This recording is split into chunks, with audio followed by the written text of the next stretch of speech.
Bonjour et bienvenue sur Décideur TV, intégrer le handicap dans les cabinets d'expertise comptable. On en parle avec nos invités Aïcha Amjoud, présidente de la commission Parité, Diversité et Inclusion de l'Ordre des experts comptables de Paris Île-de-France et Christelle Lyon-Gabriel, expert comptable et commissaire aux comptes au sein du cabinet Plumalis. Bonjour à toutes les deux. Bonjour. Bonjour. Alors Christelle, vous avez fait le choix de recruter plusieurs personnes en situation de handicap dans votre cabinet. Pourquoi? Qu'est-ce qui a motivé cette décision? Alors déjà, je vous remercie ainsi que votre rédaction de l'invitation et de ce sujet, du choix de ce sujet.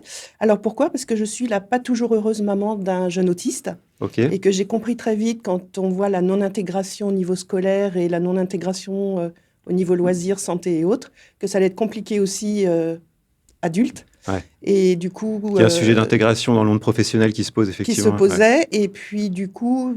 Étant militante dans un certain nombre d'associations, commissaire à la maison départementale des personnes handicapées, j'ai trouvé qu'il y avait des petites places à faire. Ouais, du travail à faire sur le sujet. Tout à fait. Alors, quel est votre retour d'expérience sur cette collaboration avec des personnes en situation de handicap dans votre cabinet? Écoutez, j'en suis pleinement satisfaite. Je continue à recruter des personnes handicapées et à tel point même que maintenant, j'instaure chez un de mes clients, on est en train de créer un service dédié effectivement aux personnes handicapées. Donc, ouais. Tout à fait contente. Retour positif. Retour tout à fait positif. J'en parle aussi à mes confrères. Certains aussi commencent à embaucher des personnes handicapées. De faire passer le message. Alors, intégrer le handicap dans son cabinet comptable présente de nombreux avantages. Quels sont-ils? Alors, il y a des avantages pécuniaires, entre guillemets, qui sont plutôt des formes de compensation ou d'aide. Je vais les passer. On peut tous regarder sur la documentation. Sur les aspects techniques, effectivement. Ouais. Après, il y a l'aspect humain. Ouais, l'enrichissement humain, bien sûr. Il y a l'enrichissement humain, déjà, parce qu'on a des gens en face de nous qui ont envie de travailler, qui sont heureux de venir travailler. Ils sont motivés, c'est ça. Ils sont motivés parce que ce qu'il faut savoir, c'est que si on ne travaille pas, eh bien, on a le droit à l'allocation d'adulte handicapé, qui fait quand même 956 €. Donc, on est sous le seuil de pauvreté. Et c'est quelque chose que je vais répéter tout souvent. C'est pas parce qu'on est handicapé qu'on n'a pas de cerveau. C'est pas parce qu'on est handicapé qu'on peut pas travailler. Et généralement, les gens sont contents de venir travailler.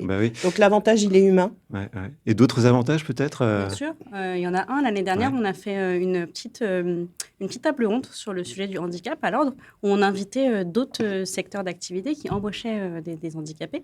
Et donc, cette personne-là, du coup, a expliqué que dans son entreprise, c'était une entreprise qui avait un certain nombre de personnes, au moment du repas, il y avait un goulet d'étranglement au moment d'aller se servir les carafes d'eau. Et du coup, ils se sont dit, il faut qu'on trouve une solution. Et en effet, ils ont embauché des personnes handicapées, du coup, qui étaient chargées de remplir les carafes d'eau. Et ils ont eu un retour d'expérience super positif des salariés en disant, voilà, c'était une bonne chose d'avoir fait ça pour l'entreprise. On est content de les rencontrer. Au moment du repas, on peut discuter avec eux. Et en fait, ils se sont rendus compte que d'un problème est née une solution qui, finalement, a rendu les salariés un peu plus impliqués. Donc, au final, ça fait une certaine cohésion dans les équipes. Et ça ouvre le travail ensemble et le savoir-vivre ensemble. Et elle trouvait que c'était plutôt une bonne action sur laquelle l'entreprise a communiqué. Et aujourd'hui, au moment où tout le monde n'arrive pas à recruter, je pense que ce sont des actions qu'il faut mettre en place, sur lesquelles il faut communiquer et que savoir que ce n'est pas du tout quelque chose de compliqué à mettre en place. Il y a la GFIP qui est là pour accompagner les entreprises. Alors justement, sur la mise en place, quels sont les points d'attention quand on décide d'intégrer une personne en situation de handicap dans son entreprise? Alors, de la même manière, l'an dernier, justement, dans le cadre de ces vidéos qu'on a faites et qui sont disponibles sur le site de l'Ordre, vous pouvez voir un collaborateur comptable qui a indiqué que, du coup, il était atteint de cécité, donc c'est un peu compliqué dans notre métier. Et en fait, quand il a fait l'entretien, il a expliqué à l'expert comptable que si on lui adaptait son écran de façon à prendre un écran spécial, en fait, il avait tout à fait la capacité de travailler. Donc, en effet, pour le coup, c'est lui qui a fait la démarche de chercher ce dont il avait besoin. Et l'expert comptable s'est renseigné. Il y avait des aides qui étaient là en place pour, en effet, accompagner l'achat du matériel.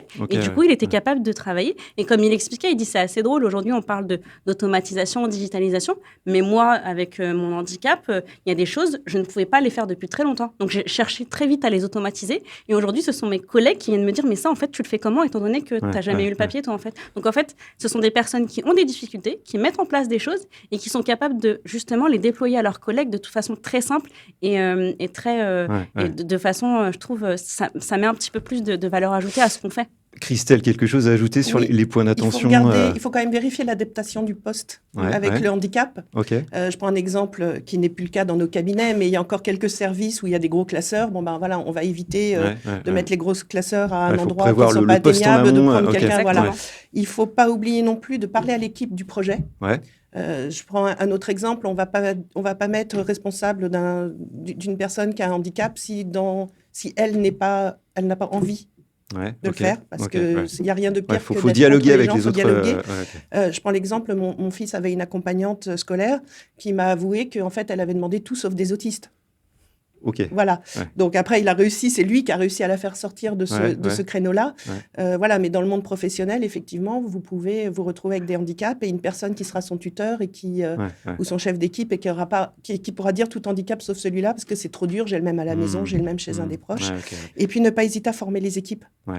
Discuter en amont, les former également. Discuter en amont, les former. Il y a plein d'associations qui viennent former sur tout type de handicap pour dédramatiser les choses. On n'accueille pas un handicapé, on accueille un collaborateur avec un handicap. C'est pas la même chose. Aïcha, je me tourne vers vous. Y a-t-il des actions des institutions du chiffre sur ce sujet de l'intégration du handicap ? Oui, comme j'en ai parlé tout à l'heure, c'est vrai que l'année dernière, suite à un vernissage qu'on a fait à l'Ordre, on a mis en place quelques tables rondes avec certaines personnes qui sont venues témoigner de leur handicap ou d'autres entreprises qui sont justement venues témoigner de comment elles ont mis en place ce type d'action. On a fait également une série de podcasts qui s'appelle « C'est la passion qui compte », qui sont disponibles sur toutes les plateformes que l'on peut écouter. Qui évoquent notamment ce sujet. Exactement, où Christelle était venue témoigner. Et en effet, on dédramatise la situation et montre au cabinet qu'il y a aussi des façons d'intégrer les personnes handicapées dans les entreprises. Et on est des entreprises comme les autres. Et justement, on communique sur ces thèmes-là qui sont un petit peu justement... Donc des actions de communication. Tout à fait. Alors pour finir, quel serait votre message pour inciter à davantage d'intégration ? Eh bien, qu'une personne handicapée, avant tout, c'est un collaborateur. C'est un collaborateur qui travaille, qui est content d'être là et qui peut faire avancer les choses. Juste pour donner un autre exemple, moi, la crise Covid, elle est passée comme une lettre à la poste. Grâce à mes salariés qui sont handicapés, on était déjà très digitalisés. Ils avaient l'habitude de travailler avec leur portable les jours de grève, les jours où il y a des petits coups de fatigue. Et du coup, il n'y a pas eu panique en la demeure quand tout a fermé. Aïcha, un mot de conclusion ? Moi, ma conclusion, c'est que justement, nos cabinets sont des endroits où, en effet, on peut vivre ensemble, on peut inclure les personnes handicapées et qu'aujourd'hui, on en a la preuve. Christelle intègre des personnes handicapées dans son cabinet. Donc, c'est quelque chose qui est tout à fait possible et on incite les cabinets qui le font à communiquer dessus parce que notre métier est attractif et je trouve que ça le rend encore plus attractif. Très bien, on va conclure là-dessus. Merci pour cette intervention. Merci à toutes et à tous de nous avoir suivis. C'était l'interview du Monde du Chiffre. À très bientôt sur Décideur TV.